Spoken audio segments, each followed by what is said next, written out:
Welcome to the Landscaping Podcast. My name is Joel Bayonet and I'm your host. And today's episode is another one with two guests on at the same time.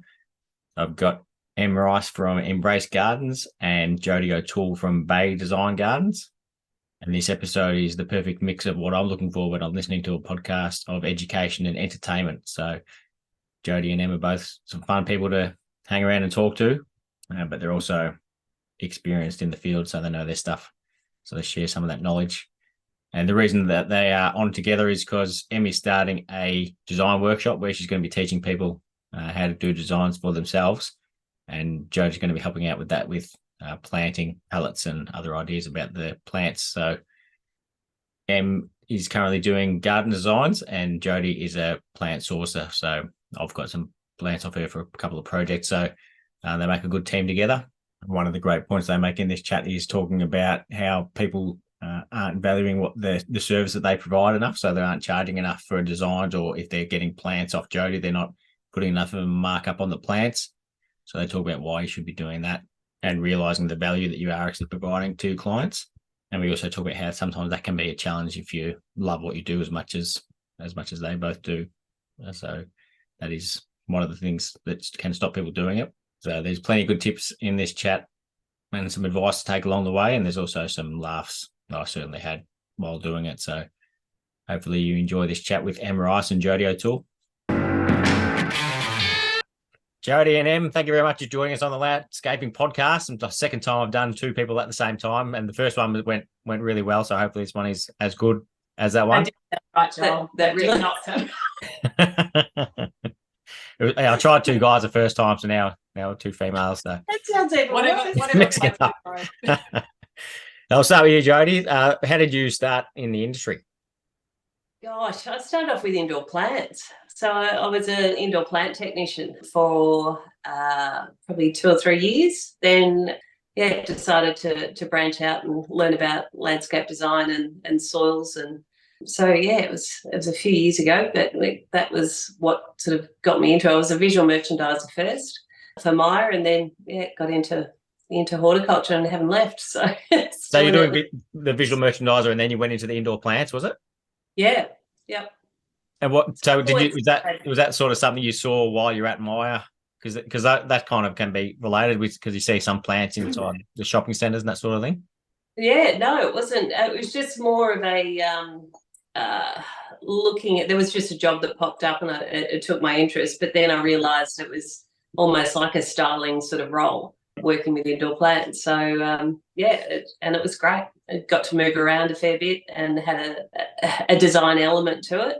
Yeah, and I haven't left. So it's the same as, like, design is also a similar, like they're all related too, aren't they? That's kind of styling things and looking at things from different point of views. Yeah. And so did you study design?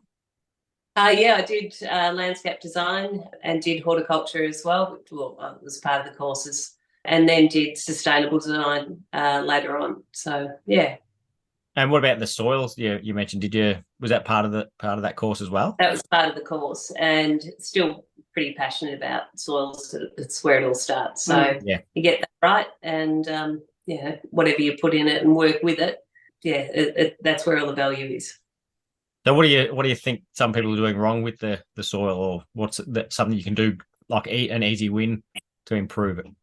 Yeah, I think planting with working with it rather than against it. So if you've got, high nutrient rich soils and you're trying to put something in there that it's just not going to work with it, you're always trying to work against what's actually there. So as much as you'd love a coastal garden up in the Dandenongs, it's just not going to work.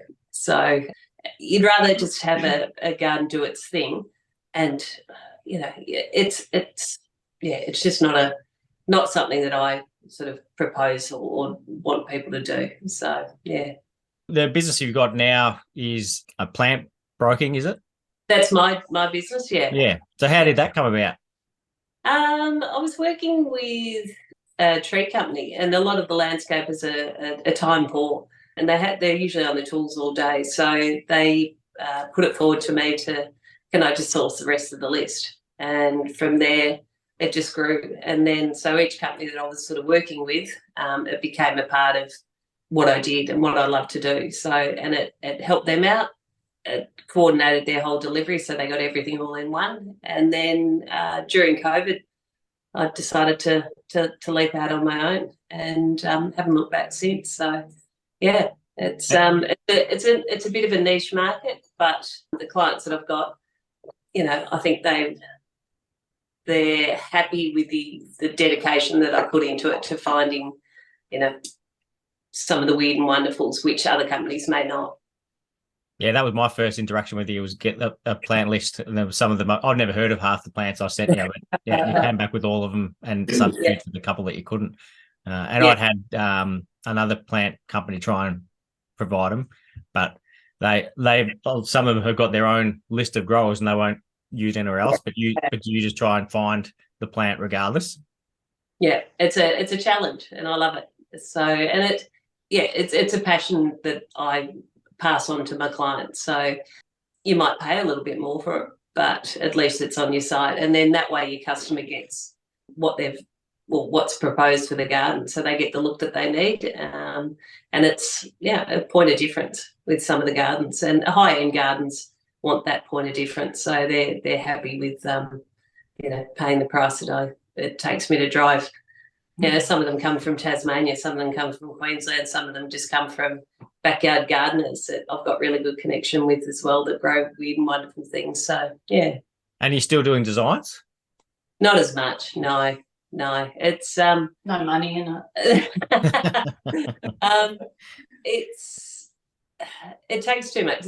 What I'm doing now is full time, so I'm employing people with it. So I don't have the time for it as much as I love it, and I'll look at your designs that you send through, and I love it, and I can sort of see where the designs are going. But I just don't have the time for it anymore. Yeah, and when I had Liam Daly from Wildco, who's also on the Australian Garden podcast, I had him on it as a guest, and we were talking about how when we're both interviewing people, we're thinking of the next question, so sometimes not listening to what they're saying. And he said when you were on his podcast, you mentioned that you were initially thinking of working in the mounted police, and he forgot to follow up on it. So this is a question from Liam.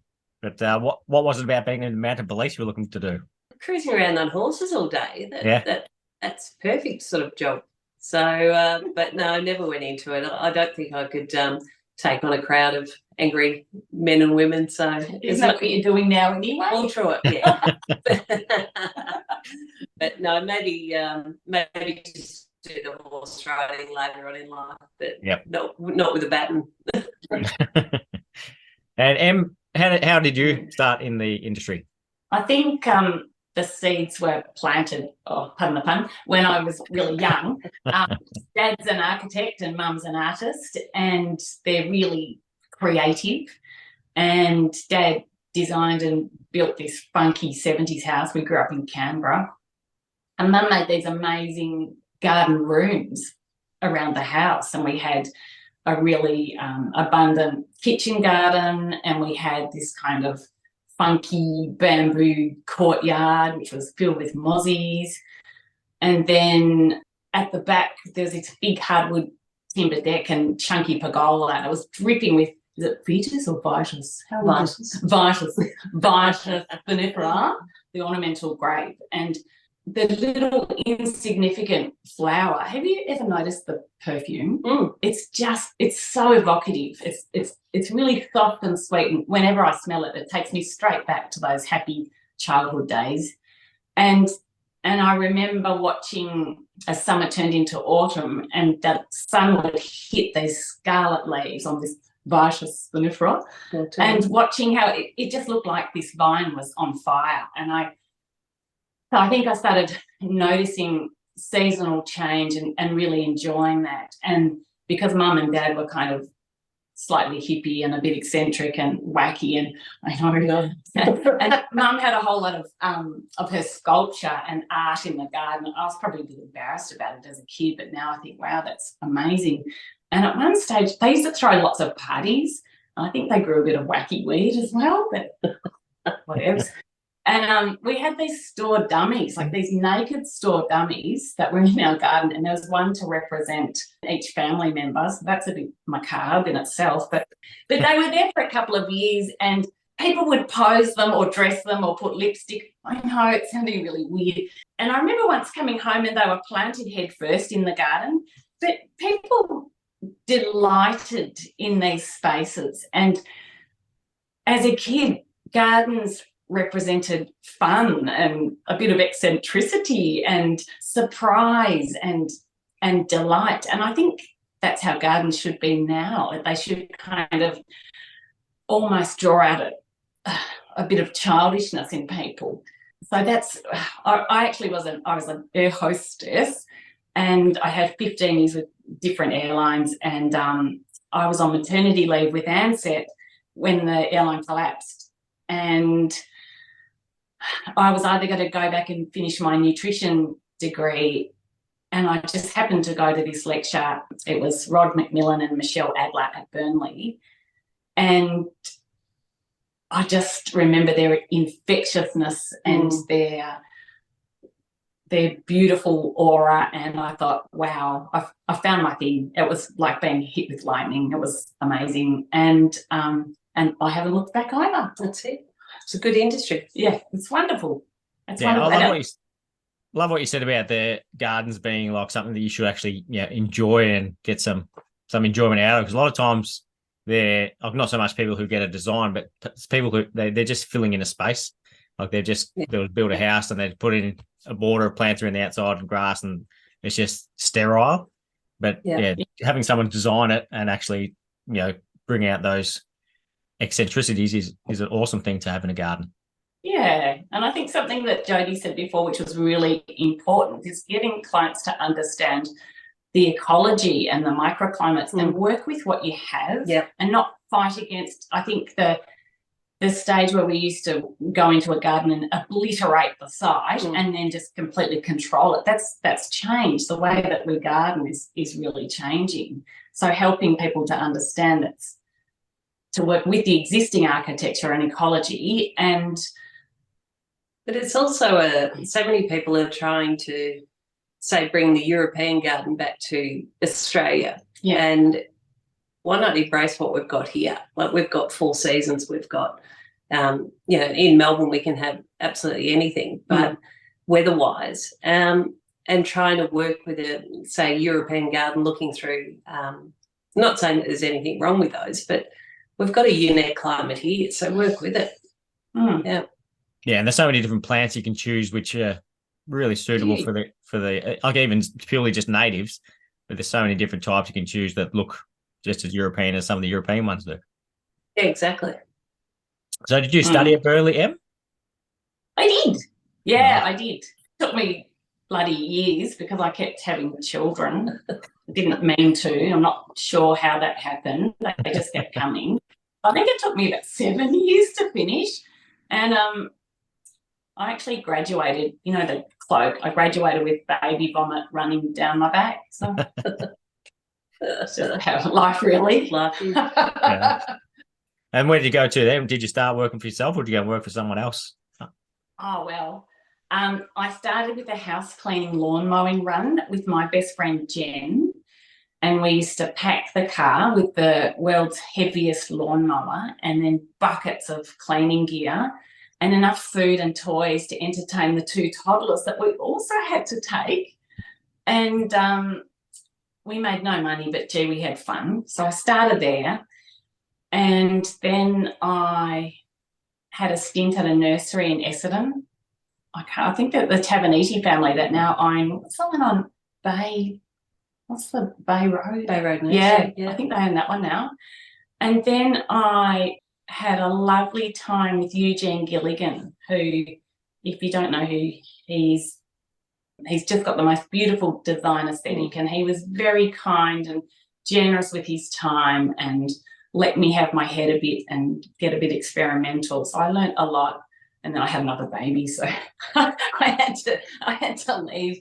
But that was amazing. And then I started out on my own, and just felt so blessed that people would trust me with their budget and this very personal space where you create memories, and working with someone and watching their delight as they're understanding when you show them a concept drawing or an elevation, and they get it, and they get so excited about the potential of their site, and nothing beats that. It's such a lovely experience. And then when they're standing in their finished garden and they're talking about how much more time they spend outside and how they really enjoy it, it's just lovely. And did you find working at the nursery, your plant knowledge increased dramatically? Like, I suppose it would have been good because you went to Burnley anyway, but did that help? Absolutely, it did. Yeah, it did. And I was so interested to watch how people would come in and buy what was flowering, the flowering stuff, because they were selling a house, and then, you know, seeing those repeat clients come in and, you know, then now I've got nothing flowering, or something died because they just put it all in the wrong space. Yeah, I learned a bit at the nursery. It was good. Yeah, that's a good example of when people say that designs cost too much, but then it's design, not getting a design can cost more if you're not choosing the right plants, or just putting sort of chasing your tail the whole time. Yeah, so true. And Eugene Gilligan sounded familiar. And I remember there was Ashley James has messaged me saying that he'd be a good person to have on, because he said he's one of the most underrated people in the industry, because he just sort of goes around quietly but does some amazing stuff. Yeah, he is amazing, and he's a fair bit older than us, certainly you, but I remember when I first started with him, he was doing a whole lot of really classical, beautiful, old worldy gardens, but he's really moved with the times, and he's doing some amazing things. He's really clever, and just the way he describes the flow and the movement, and he really romanticizes the whole process. It's he'd be great to have on. Yeah. And so where the two of you cross paths? We met at the landscape conference. Did we cross paths there? No, I think like most of the people you meet, and everyone instantly loves Jodie because she's so personable and gorgeous. And then we've been yakking for a bit in Emm, and you rocked up to one of my gardens to drop off some plants. Delivered some plants. Yeah. Had a coffee. Yeah. You've just been for a swim, and it's like a lot of people that I deal with. I don't necessarily meet anyone face to face, but when I met Emm, it was just she bounded out of the car. She'd been for a swim.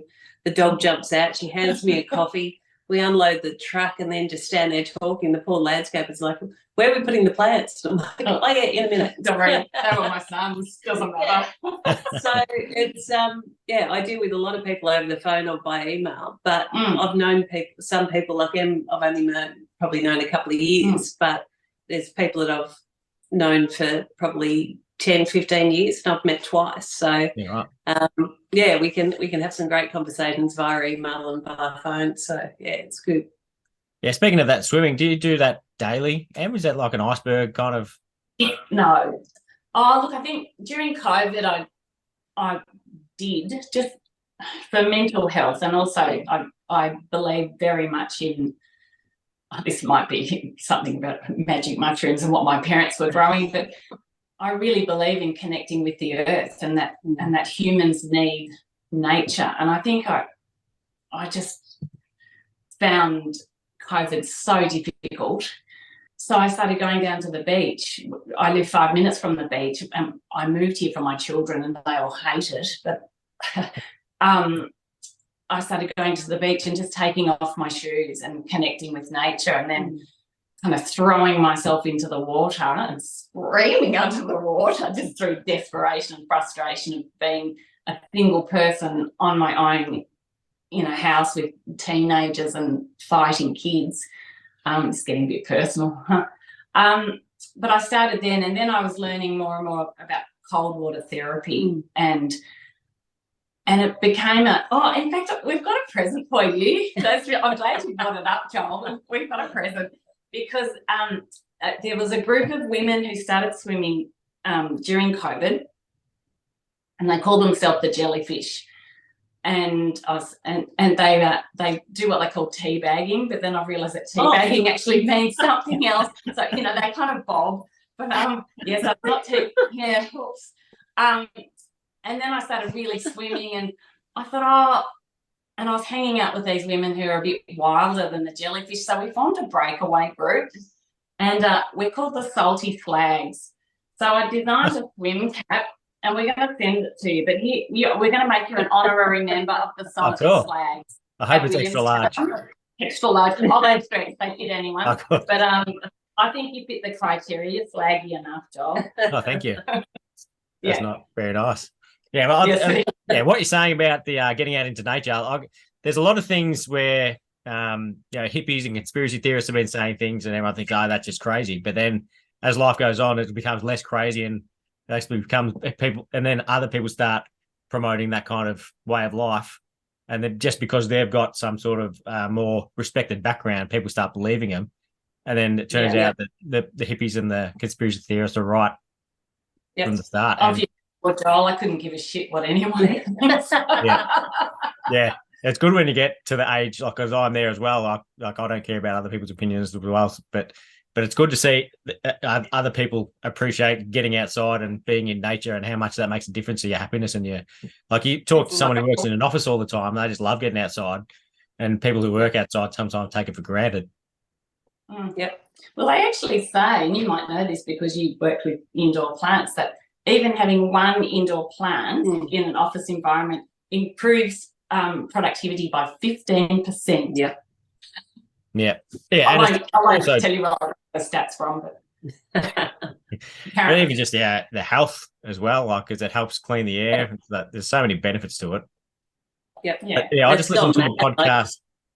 I listened to a podcast last week, I think, and it was a guy talking about cold water therapy. So he's sort of a coach in that, and he was talking about how it's hard getting your hands and feet in. So, but if you're wanting to start, like, before you get an ice chest, and jump into that, you can just get a bowl of water and put ice in that and start putting your hands in there and just sort of start to feel that and do your feet, and just even that makes you sort of feel better. So it's not something I've started doing, but that's certainly a lot more popular these days than what it ever has been. Yeah. Well, it's a real thing. It's a real thing now, and there's a lovely, beautiful man who takes open water swim groups down there, and he says, once you've got your hands have been in for a while, and it's 8 degrees in the winter, which doesn't sound like much, but oh my Lord, it hurts. It hurts so much. But then you're on a high. It's like someone's poured 6 shots of coffee over your brain, and you're just on a high the whole day. Yeah. So it's great. And then what sort of designs have you been working up towards? Like, did you start doing really basic ones, and now you're doing the fancier ones? At first I just do anything, a little verge, a little bit here, a little bit there, and I do it for free because I didn't understand that, or didn't think I was providing anything worthwhile. And then I think as I got more confident and believed in myself, just belief in myself, and knowing that you don't spend as long in this industry without knowing what you do, and having an intrinsic sense of what looks right and what doesn't, and also encouraging clients to push boundaries a little bit more and do something funky, like have an entire lawn of zoysia grass, or the beautiful concrete cylinders with stuff spilling over the edge, or red gravel in front of a very traditional house. In fact, I've got some pictures I'm going to put up soon of the latest one. That was, the brief was they wanted it to be fun. So had the right designer then. Yeah. So it's taken a long time to feel confident, to know, to actually listen to what I'm saying and go, yeah, she knows what she's doing. She knows what it was such a long time to feel that. And even almost having to practice in the mirror about talking about my fees and money. I found that incredibly difficult. And lots of my girlfriends, I won't mention names, but there's a whole group of designers, and that has been the sticking point for all of us. How much do I charge? Oh, it feels a bit much. And whereas blokes, because you guys, and I'm not saying it's easier for you because I've kind of taken over what I wanted to talk about, because you've always traditionally had to be the breadwinners as young people. You back yourselves, whereas women because we're at home kind of wiping bums and doing rewarding yet unpaid work, it takes a long time to understand your worth. And that you're giving people something that's lovely and valuable, and you're enriching their lives, and that's worth a lot. It is. So it's taken a long time, and now I want to do what's fun. I'm not really fussed about, big bang designs or getting into magazines. I just want to have fun, and I just want to help people get their gardens with their budget, with whatever they want to use. Yep.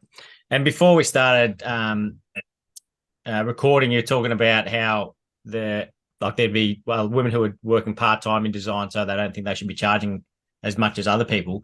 But at the end of the day, the client will get a design, and it doesn't matter if you spent 3 days a week or 5 days a week, or it doesn't matter how long you're spending on it, they're still getting the same design. So are you both seeing people not charging enough for that exact same reason? I think they know what they need to be charging, but they may not have the confidence to charge that. So bit by bit, I get people contacting me, saying, I don't think I'll put a margin on it, or it might be too expensive for them. I think the women's point of view is that, you don't want to charge, or you don't want, or maybe they don't want to lose the job if they charge too much. So they're relying on that income. So they'd rather go in under and get the job rather than go in over and not get the job. And especially when they're starting out, and that it may take them a greater deal of time. But as you say, you still get an end result. They're still putting that time and effort into the design. But I see a lot of them just sort of saying, I won't put my margin on it because it might be expensive for the end user. But to me, they're putting in the time. They're still coming back to me with questions and stuff. So even though once they've done the design, they're still managing the job. So you've got to charge up for that. And so little bit by little bit, they're gaining some confidence. But I think it is still a bit of a bloke's world. I deal with mainly men, but I've also got a lot of great women designers, and these are the questions that I'm sort of fending. They're asking me, like, should I charge these? Would that be okay? And it's like, of course it is. Look what you're doing. Look at the time that you're spending. So I feel like I'm a bit of a sounding board for them. So I think it's taken me years to even do it myself, to see my worth and see the value that I'm providing for my clients and my customers. So I'm sort of trying to pass that down. So yeah, when you told me that there's people who are getting plants from you, and then whatever you're charging them, they're charging that exact same amount to the client, it blew my mind that they're not making a single dollar on it. No. And there's got to be a difference between trade and retail. A wholesale price, or it's for them so they can make some money on it. I mean, it's not, you're not asking too much of that. And I'm sure plumbers do it. They all put their percentage on it. So why can't they? So they think it's a hassle, but it's not. So it's just what I'm seeing. I'm just like, what are you doing? Yeah, because I find I remember being told I need to be charging more when I was earlier in the business, and I just think, whatever, what I'm charging, I think is enough. And then the more experienced and older you get in the business, you realise you weren't charging enough. So then you're telling other people they should be charging more. So how do you think? Yeah. How do you think we can teach people to sort of see their worth earlier than just experiencing it themselves and working out for themselves? Well, I think if you wandered around most garden centres, you'll see what retail prices are. Yeah. I'm just talking on the plant side of things. Yeah. And the reason why the retailers are charging that price is because they're providing the service. They're, you go to the garden centres now and you can talk for 15, 20 minutes, half an hour to a salesperson, and that's what they've got to cover. Someone might walk out with a basket of 6 or 7 pretty flowering petunias, but they may have spent an hour sucking your brain of all the information that they can possibly get. So that's why they charge those prices. So, there's got to be a medium. Like there's got to be a happy point between a wholesale and the advice that you're giving. So yeah. And have you seen pet designers, like you spoke about a few who weren't charging enough? So have you seen some like where you have like helped them out and told them they need to be charging more, and think been able to help anyone like that? I have actually. I met a lovely lady at the Global Gardens of Peace chat, and we caught up and had a coffee because I said to her, she's new in the industry, and I said, what do you want to know? What do you want to know? I wish I'd had somebody that I could trust and ask anything when I was starting out 20 odd years ago. She we met for coffee and we just went yak yak yak yak yak, and she was in marketing, so we got some really valuable information, and we're going to stay in touch, and she's going to help me with something and I'm going to help her with something. But I think it's a really tricky time to start out. I think during COVID, people were recognising the importance of connecting with nature, and they couldn't go away, and they were stuck at home saying, look at my shit garden. And so our industry went gangbusters. And then because of freight and the cost of petrol, then people's food supply was being threatened. And then I found people were inquiring about designing kitchen gardens and wanting to grow their own food. But now, because of the current economic climate, I'm finding people are super cautious about their money, really, really cautious. I'm finding people are more reluctant to fork out for a design, which is why I'm kind of pivoting and doing other things. But I think it would be a really tough gig to start out now if you hadn't got a name for yourself, because people have to be really cautious with their money. Yep. Yeah, I've noticed that, like, especially in the last 6 months, I reckon. Thank God it's not me. Yeah, no, it is. It's. I talk to a lot of people in the industry, and everyone is saying the exact same thing. So it's and it makes sense, obviously, when the interest rates go up as much as they have, it's not going to have zero impact. Look, the reason they go up is to stop people from spending money. So it's and so eventually it does do its job like that. So a landscape design is sort of almost like a luxury item to be able to have. So it does make sense. So when you talk about you needing to pivot, so what are you pivoting towards? I've kind of been working as a bit of an educator or in a mentoring role, and that happened because people were saying, I can't really afford a garden design. This started happening about 6 months ago, and I said, okay, well, how about I support you in a consultant role, and I can kind of set you some tasks, or we break things down into bite-sized chunks, and then I can give you homework. And so it started happening, and it's really fun. It's really, really fun kind of giving people the skills to read a site themselves, or asking them a question about, okay, why wouldn't you put a clothesline there? Or I've got this one amazing client, she's a mate of mine, another swimmer, and we're designing and building this. It's a kitchen garden, but she's got this mad bloody dog, and it can jump anything. So we've had to segregate the kitchen garden, but make it look cool and funky, and not let bloody Benson in to cock his leg on all the veggies, or I don't know what he's going to do. But we've had all these really great ideas, and that's because I'm teaching her what to look for and what I see with my 20 odd years experience. She's like, oh yeah, you wouldn't do it because of this, and she's using her own bits and pieces and stuff that she's got in the garage, like these amazing old gates, and we're going to use them as a trellis to grow beans. And she's also got this massive concrete slab that she tried to jackhammer up herself. Like, she's a gun, but it was just so thick and too expensive. So we're working on what she's got with what she has, and not trying to alter the ecology but enhance what she does have. So it's really fun. It's so fun. And budget conscious. It's super budget conscious because people are struggling. So it's, we're kind of exploring different ideas about putting putting gardens in, what are those beautiful old, they look like petrol tanks, but they're not, you know, there's the old vat things. Like a 44-gallon drum? Yeah. Oh, But ones that, yeah, that's the one. But ones that have had, you know, cooking oil. And so we're doing this almost industrial, quirky kitchen garden, which will look amazing.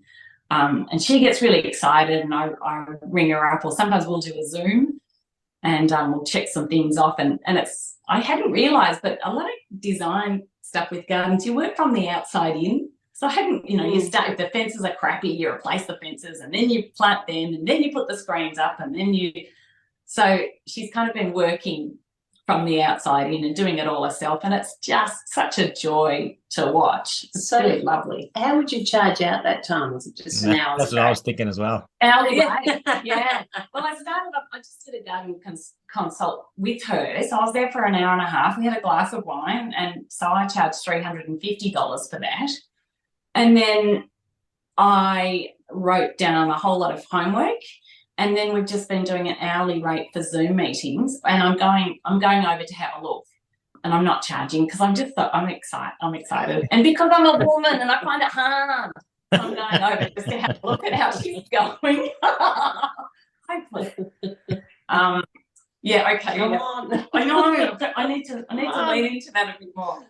But yeah, she's also a friend, so that makes it difficult too. Oh.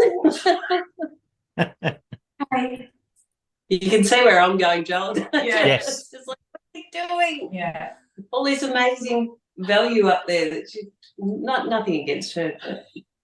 But it's Yeah, not that. That does show how hard it can be sometimes when you enjoy what you're doing so much. Like, you don't see it as a job, like, that you hate doing, that you would obviously charge because you don't want to be doing it, so you charge for it. Whereas that's the tricky thing when you enjoy it, when you love what you're doing. That's where people can get into a bit of strife. Yeah. And it's when you realise that you've taken so much time of your day that you could have been getting paid for. I know that sounds absolutely horrible, but there's got to be the end of the week where you've got to pay your bills. So, and if people are coming to you for that information, they're coming to it because they trust what you're saying or what you do. So it's and you feel better. I always feel if somebody's doing a freebie for me, I feel like I don't have a comeback if something goes wrong. Yeah. Whereas if you pay for it, you can say, I paid you good money, but that's crap. It's fallen to bits, or it just didn't work. Whereas if you're doing it as a friend without rates, you've kind of got no comeback. Yeah, so you're right. You've got value. Yeah. Thanks, mate. So have you. So that's something you're looking to do more, like that one-on-one kind of work with teaching people to design? Yeah, I really like it. And that sounded dumb. I like it. I like it. I actually wanted to do some group sessions. Oh, Jesus Christ. Here we go. Here we go. I'll just have a bit more. I like the energy that's in small groups, and I also like discussing or problem solving within a group. So I think that could be really fun. So I'd like to move into doing more of the workshops, just to give people an understanding of how much there is to know, but also just to encourage them to give it a go. And if you mess it up, big deal. Yeah. Problems, mistakes are just lessons to learn from. And it's okay. But it's also, gardens evolve, so you can do it in bite-sized pieces. You don't expect to get the whole garden done in one hit. Yeah. It can go bite-sized. Okay, we're going to do this section, we're going to do that section, we're going to, and in the end, in 3 or 4 years' time, you've got what your plan is. Yeah, exactly. Yeah, I think that's a great idea, because like that young designer you said who only just started out and came from marketing, who you're sort of mentoring her to a degree. That's like what you can do to more people if they're wanting to learn about design as well, and what you're looking to do, or if not, at least they're able to learn your knowledge. So I love that idea that you're doing. I think people like us are very comfortable in being vulnerable and go, hey, I made some whopping mistakes. I'm prepared to share that with you, so you can avoid that. Not too many mistakes, really. Not too many. Obviously. Yeah. But so I think if people are comfortable in being vulnerable and or just asking for help, just knowing that they need help, but they don't have the huge budget. So, but even talking about where we've learnt from things that we've done wrong, or a big thing is wording in your documentation, because my God, it has to be watertight. And new things that happen, and you think, wow, I've got to change that. I didn't see that coming. So every day it's just a learning process in this industry. You think you know a lot, and then this chat that we went to the other night, and Michael McCoy was talking about how it's now a thing where you actually scalp the topsoil, and they're planting into gravel and sand so that weeds can't get a hold, and watching how plants thrive in a stressed condition. So, you think I know, you wouldn't like that. and that's what I thought too. You invest in your soil, put the poo in, put the seaweed in. Yeah. The more you invest, the better return you get. And they're talking about stuff the soil, plant straight into gravel and sand. But the pictures I was showing were amazing of like Calamagrostis calforsta, which was really short but stumpy because it was starved, yeah. Oh, it sounds cruel. I couldn't do it. Yeah, it's like a bonsai. Like it's got nowhere to grow, but it just sort of. Yeah. But it's funny you mentioned Michael McCoy, because he's also, I spoke to him briefly at the garden show, and we were talking about charging for designs and how much I was charging, and I felt like it was a lot. But then he was telling me, like, I've come from a construction background, so I've got all that knowledge that most designers don't. So then you you undervalue what value you're bringing to a design. And so and you might have come from a different, like, visual merchandising industry, so you're going to see things differently as well. So everyone's got different skills that they bring to a design. So I don't think there's many people who overvalue what they do to a design. But it can also be like with mine, it could be the value in selecting a tree. Like if I know that it's going to be a fetch tree in the garden, if I'm walking down a line of trees, I'll pick out one that's just like that, because in the end that could be a make or break of a garden if the form's not right. So that's a value in itself, is just picking up those sorts of level of detail. So we had Brent Reed, who I know used to help him out at the garden show a fair bit, but he came out to a job that we're working on because Miles Baldwin designed it and we were building it. But when there was trees going in, Miles wanted someone who he could trust, who knew exactly what they were doing with the tree placement and selection. So Brent came out and he was placing all the trees. So he was sort of twisted. He's a legend. He's a legend. I love Brent. Good fella. So, again, that's more knowledge, like you both would have on the right tree and the right shape of it, like picking which is the back and doing it properly. So there's so many different things where you're providing different value, and not just the design, but all the smaller details in it. I think something I would suggest, again, this is more a female thing, is how much hand holding we do with clients through the process. I don't know if that's I mean, emotionally, some of them find it difficult to either be pushed in a direction that they're not comfortable with, or change. They're not good with change, or the mess during construction. And I'm finding, you often have to do a bit of hand holding and a bit of TLC as well. So communication is key. If you can build that relationship with people, whether it be for one job, 10 jobs, whatever, and that's with me, with suppliers, with designers, or whatever, you've got to build that trust. And as soon as you've got that trust with anybody, or that if they like you, they'll trust you, and that they feel like even the handing over that money, they just feel more comfortable that they'll get a good end result. Yeah, that's the answer to so many questions about how you can do things better. Communication comes out 9 times out of 10. Yep. Yeah, you're right. Unfortunately, and it's the first thing to drop when you're busy and you're flat out. Everyone who says, "Oh, it'll be right," and then it'll bite you in the bum later on. Yep. So key to communication. Yeah. Yeah, I know that it's the right thing to do, but just don't do it myself because I'm terrible at that. But for that exact reason, you just get too busy. They think other things are priority, and then you end up chasing your tail because you're trying to fix things that you could have communicated better. And just so many things get fixed with communication. Yeah. So you're looking to do some workshops. Like, when are you looking to? Are you looking to get stuck into them this year? Yeah. So October, I'm hoping to. Well, okay, October, I'm launching these workshops. They'll be fairly informal and but full of knowledge. And just helping people understand how to assess their site and then transfer that information into a mud map. So just kind of describing the processes and helping people understand what we see as designers walking into a site. And I'll show them some cracking examples of things that clients hadn't been able to see that just stick out like sore thumb. And then talk about suitable planting, talking about or helping people. I think most people have a fairly good idea about what they want, what they like.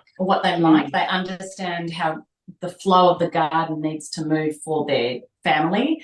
They understand that what function plants need to make for them. They know what they like to look at, what they like to smell, what they like to touch. And it's just about asking the right questions and helping them feel comfortable in that space of imagining that little snapshot of when their garden is complete. And helping them pull it together. Yeah. And using as many sensory elements as possible so that the garden is kind of a really evocative space for them. And then reverse engineering that snapshot and then working out where to start from then. So I really want to help people understand it's quite an involved process, and there are plenty of things that you can do to avoid massive budget blowouts, and understanding how important it is to have a budget in the first place. Yep. And also, I mean, you'll be teaching about having the master plan to work towards. So like Jodie mentioned before, you don't need to do it all at once. You can build it over 3 years, but as long as you've got the first thing to work off, that's the key. Get the bones in. Yep. And understanding what has to go first, so you're not disrupting other elements as you go along. Yep. So have you got an idea on who your target audience is for that? Oh, look, it'll probably be gutsy birds like us, really. I think, your avatar's usually someone like yourself. I think I kind of imagine that it will be empty nesters or someone with time on their hands that can actually, or someone that's just wanting to invest their own bit of creativity into their gardens. So new homeowners or people just starting out on that journey that perhaps haven't got the finances to pay someone for a garden design, just to help give them the tips of how to do that themselves. Like a taster. It's like a taster into designing your own space. Well, I like that. A taster. That's a taster of garden design. Yeah. It's an appetizer. Tidbit with bubbles and cheese. Yeah, nice. Yeah, it'll be a good experience, and I reckon they'll be pretty popular as well because there's so many people who they want to do the DIY and want it. They'd love to be able to design their own garden, because when the people get involved in their own garden, whether they're doing 10% of the construction or whatever, they've got so much more buy into it, so they actually care about it a lot more and they'll look after it more. So if they can do their own, whereas a lot of people, they'll design their own garden now and they've got absolutely no idea what they're doing, so it doesn't work out to be a good result. So if they've got some sort of an idea on what to look for, then I reckon that's a great idea. Yeah. Oh, thanks, mate. So do I. And so I've got last question for both of you is for each of you to recommend who do you think would be a good guest to have on the podcast? Ooh. I would job in Beck Bennett. Oh, yes. She's a ripper. So I used to work with Beck at Landscape Link. I've dealt with her the tree nurseries that she's worked at, but she's also now teaching at not Swinburne. She was teaching at Swinburne, not anymore. So now she's in teaching, but she's a wealth of knowledge and an absolute ripper. Head of the Encouraging Women in Horticulture. Oh, yeah. She's the president there. So I would job her in. She'll probably kill me for it, but yeah. And Em, who do you recommend? I'd love you to interview Eugene Gilligan, because I think he's just got so much to offer up and comers, and just a wealth of knowledge too, and beautiful design sense. He'd be great. All right. Go on, Huge. All right. And I've also I'm going to job in the lovely lady who works alongside of me, which is Wendy she works for me, but she's Mrs. Botanical on Instagram. So yeah, perennial plant nut, I call her. But yeah, perfect. All right, three good recommendations there. So I'll get stuck in there. That'll be good. Thank you very much for both of you coming on, and I was looking forward to this chat when you both recommended to do two at once. So it was. Thank you, honorary salty slag. I look forward to seeing you wearing the cap. Looking forward to putting that swimming cap on, but that'll be good. But thank you very much for coming on. Excellent. Thanks, John.